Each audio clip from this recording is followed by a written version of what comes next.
teepee. Earth smiles, the waters smile, and even the sky of clouds smiles. But I lose the way of smiling when you are not near.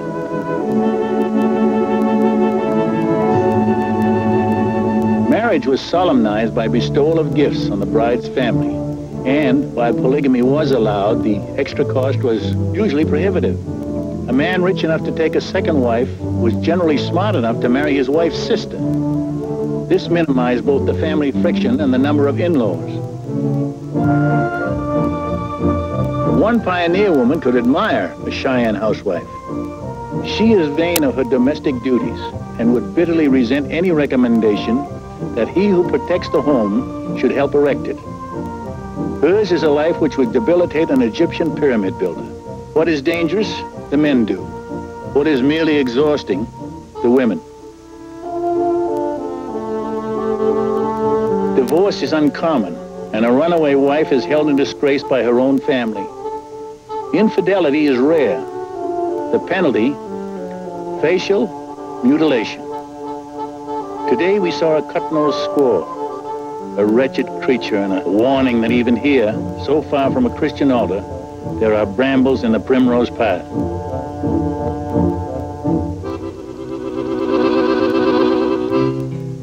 The Indian wondered now what the Wohaws were bringing in the wagons, and why the people who were just passing through were planting seeds around his lodges.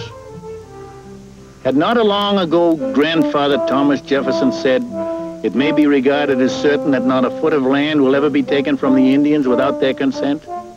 But now another grandfather had touched the pen to something called the Homestead Act, which gave grab deed and sit-down title to 160 acres of prairie to anyone who wanted it. To cropped-out eastern farmers, a land velvet with buffalo grass cried for the deep gash of the plow.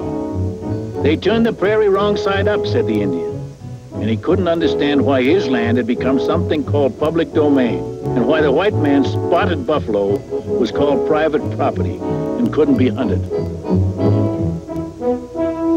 He was puzzled to learn that the rights of prior possession seemed to date only from the arrival of the newcomers, and that somehow his land was to pass to their sons. And there were so many of them, for they multiplied at twice the rate he did, and their cubs would grow to look on his land as real estate, and his people as trespassers on it. And he tried to file his own title. The soil you see is not ordinary soil. It is the dust of the flesh and the bones of our ancestors. You will have to dig deep to find nature's earth, as the upper portion is Crow. And a Sioux warrior said, "The earth is our mother. One does not pound steaks in his mother."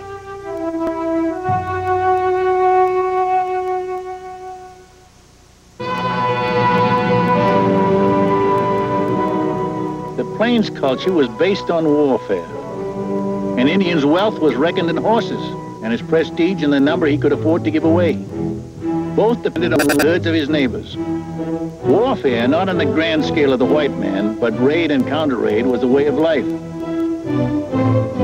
From infancy, every boy was raised to combat as a profession, a sport, and a part of his religion, and it demanded exhaustive training in physical endurance and the skills of weaponry. Enrollment in a war party was always voluntary and eagerly sought after. In some tribes, no boy was accepted as a recruit until, armed only with a bow, he had attacked a hornet's nest, could keep at least 3 arrows in flight at once, and could hit a grasshopper on the bound.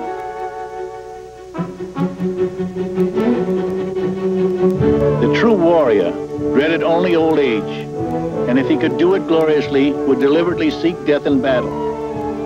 Glory, individual glory, was the dominant motive in Indian warfare. The right to wear the eagle feather, or to paint a boastful record of one's exploits on his lodge cover, could only be earned by conspicuous acts of bravery. To kill an enemy was not especially praiseworthy. That could be done without honor, from ambush. Many Indian battles were virtually bloodless. Each warrior would try to seek out an armed opponent for single combat. The object was to strike a blow of varying degrees of honor with a bare hand, an empty gun, a feather-tipped spear, or the flat of a bow. Wounds and death were common enough, but always incidental to glory. Scalps were coveted, not as honors, but as trophies. The Great Plains was a perpetual arena of intertribal civil war. The Indians were so concerned with fighting each other that there were things they saw too late. Shoveling down the crowns between wheel ruts had turned westbound wagon trails into roads, and roads ran east and west. Lightning stages and jerk-line freights were clattering on point-to-point schedules and bringing to the wilderness that basic credo of civilization, the timetable. Temporary passage had become right of way, and the Indian was warned to stay wide of the roads because your feathers frighten our horses. And he saw his rivers, too, being drowned by wheels. Where the fireboats roil the Missouri and the Snake and the Yellowstone, the buffalo refused to come and drink. And low water didn't stop them either, for they could navigate, it was said, in the tears of a weeping woman.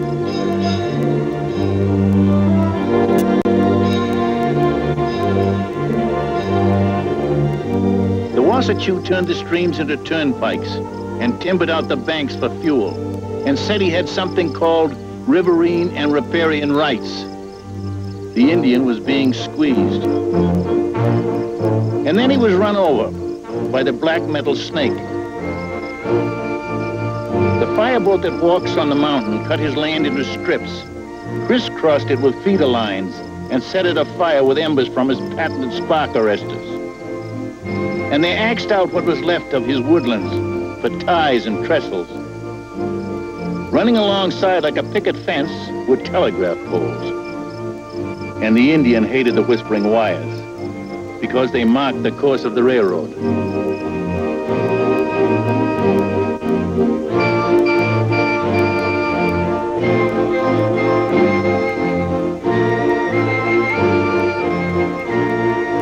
The Indian watched the wagons that are tied together, bringing in not only more settlers, but the blue-dressed soldiers. Wrote one sympathetic dog-face, "I'd feel the same way John Indian does if a pack of Chippeways had scooched down on Boston Common and then told me to keep off the grass." The Army was there to prevent trouble, not look for it, but it was on the way. Herds of beef cattle, worth only $3 a head, were pushed north from breeding grounds of Texas, up the Chisholm Trail, and the Western, and the Goodnight and Bozeman trails. At the end of the long drive, they fattened up and tallied out at $40 a head. But the cattle trail had cut across the game trail. The Indian, hunting the shaggy buffalo, found that the best grass and water had been staked out for the spotted buffalo. It takes 8,000 acres of prairie to support a single Indian by the chase, said the herdsman. Using the same lands, we can put meat on the table of half the world.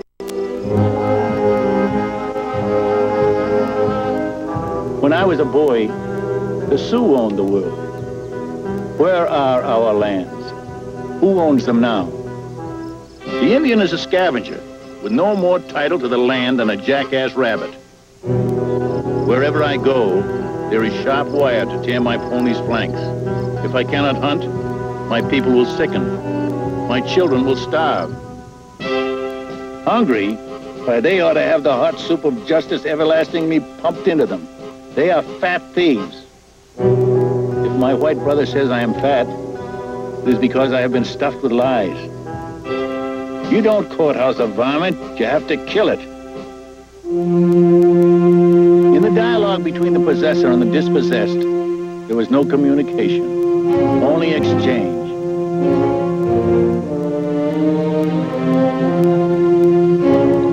The original game of cowboys and Indians was going to be played for keeps, as the rancher, like other settlers, built his outbuildings an extra log thicker and pierced them with loopholes.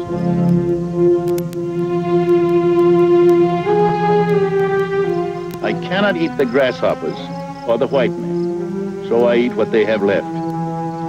The Indian had little choice, for his own commissary had been deliberately destroyed. The Gandy dancers and track layers who built the railroad were fed on buffalo meat. Tens of thousands were slaughtered and butchered on the prairie. The completed railroad sent out refrigerator cars to fetch only the choice cuts for the eastern market. The rest of the meat was left to rot where it fell.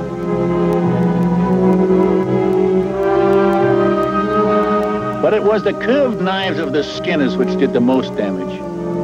Stinking, flea-bitten gold mines, they called the buffalo. A bronze medal should be presented to every hunter, a dead buffalo on one side and a discouraged Indian on the other, they said. These men had the solution to the Indian problem. Almost overnight, they would reduce a herd of 60 million buffalo to a few hundred stragglers. Then they gleaned the bones and shipped them east to be ground into fertilizer and carved into knife handles.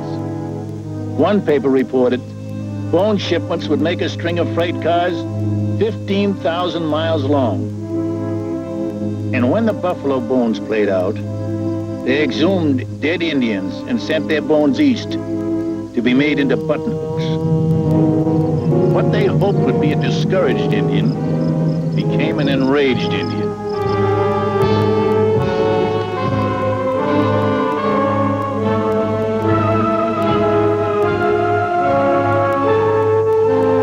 War was never officially declared, but at Spirit Lake, 30 settlers were killed. At the Washita, 100 Cheyenne. At Sand Creek, 300 more. At Acton, New Ulm, Birch Coulee, and Fort Ridgely, 1,500 settlers massacred. And there was Rush Creek, Mud Springs, Dead Buffalo Lake, Killdeer Mountain, Little Missouri. The names have been forgotten, most of them. Perhaps that's the greatest tragedy, that anonymous people died in unremembered places from causes they never completely understood.